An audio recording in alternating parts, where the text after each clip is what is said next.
Alors, ici Mommy Trini, encore avec une nouvelle vidéo. Et cette fois, nous parlerons des 5 astuces pour être concentré dans la prière, dans une prière longue, évidemment. Alors, entrons dans le vif du sujet. Comme première astuce, je dirais, il faut rester éloigné de tout outil de distraction, tel que le téléphone, la télévision, un outil, un instrument qui vous empêche d'être concentré, qui détourne votre attention. Parce que on peut voir dans Luc 6, verset 12, qui dit, en ce temps-là, Jésus se rendit sur la montagne pour prier et il passa toute la nuit. Donc même Jésus, pour prier, concentré et longtemps, il allait sur la montagne. Il ne restait pas là entouré de distractions. Alors peut-être si tu es à l'église et tout, tu évites juste d'être distrait par ces outils. Ok. Deuxièmement, pour être concentré dans la prière, écoute un instrument, un cantique, ou alors pendant que tu pries, il y aura des moments que tu peux chanter. C'est pour dire que quoi, lorsque tu veux prier, tu peux jouer une musique qui t'amène, qui te pousse à être rempli de l'esprit. Il y a ces musiques-là, lorsque tu écoutes, tu sens que ton esprit n'est plus sur terre, qui mène ton esprit connecté à Dieu, ok? Et pendant que ça joue, tu te mets à prier, ou alors pendant que tu pries, tu peux entrecouper tes prières par des chants, ça va te garder concentré et connecté à Dieu.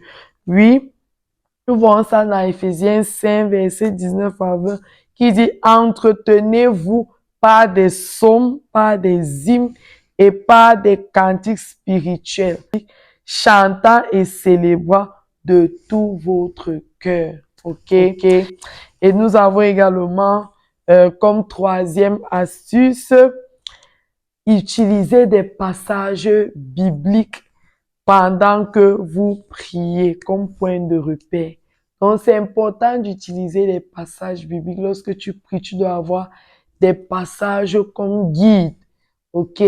Peut-être, tu pries contre la maladie. Tu peux t'appuyer sur Ésaïe 53, verset 5, qui dit, par les meurtrissures de Jésus, je suis guéri.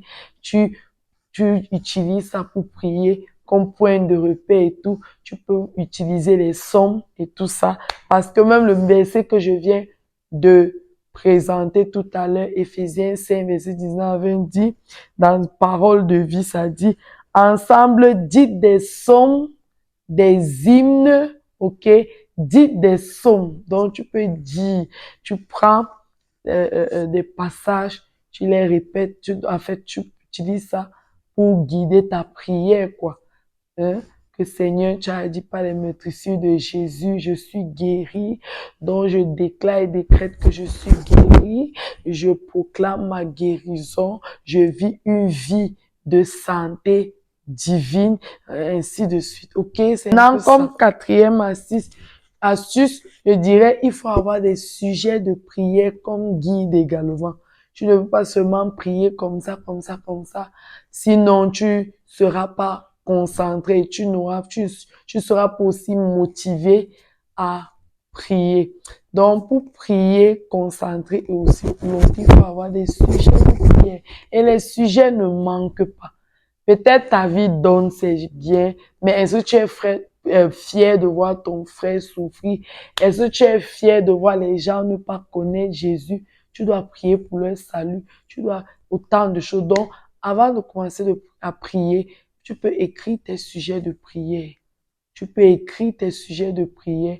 Comme ça, quand tu pries, tu regardes, tu sais que, ok, j'ai déjà prié pour ce sujet, je continue avec ceci, ainsi de suite. Parce que on voit même Matthieu 6, 9 à 14, même Jésus nous demande de prier de cette manière. Il dit, vous prierez ainsi notre Père qui est aux cieux. C'est pour dire que il nous a donné une prière comme guide. Donc, ça dit, tu peux avoir des sujets de prière des petites prières comme guide pour orienter ta prière, pour que ta prière soit efficace, ok? Et cinquième astuce, je te conseille de prier à haute voix, de prier en parlant. Ça te garde aussi concentré. Oui, parce que c'est pas bien de prier en fermant la bouche. C'est Dieu regarde ton cœur, mais il faut dire ce que ton cœur, ce qui est dans le cœur, il faut proclamer. Ok? Parce que lorsque tu proclames, le diable aussi est comme quoi embrouillé. Ne vous rappelez pas de ce verset Proverbe 18-21 qui dit la mort et la vie sont au pouvoir de la langue. Si tu ne dis pas, il faut dire, même le Seigneur pour créer le monde a parlé. Il a dit que la terre soit et la terre fut. Maintenant, toi, quand tu fermes la bouche, tu veux que ce soit le diable qui domine ta vie. Il faut parler. Et nous voyons même avec Jacques 3, verset 9 à 10, dit, par elle nous bénissons le Seigneur, notre Père, et par elle nous maudissons les hommes, faits à l'image de Dieu. De la même bouche sortent la bénédiction et la malédiction. Il ne faut pas, mes frères, qu'il en soit ainsi. Donc, avec notre bouche, on bénit le Seigneur. Ça dit, c'est prier, bénir le Seigneur, c'est prier, l'adorer. Donc, avec la même bouche, c'est pour dire que utilise ta bouche pour parler à Dieu. Ok? C'est très important. Et ça va te garder focus. Si dans la fin de cette vidéo, si elle t'a plu, alors tu sais quoi faire. Et également, n'oublie pas que what God cannot do does not exist. Sois encouragé, mon frère et ma soeur.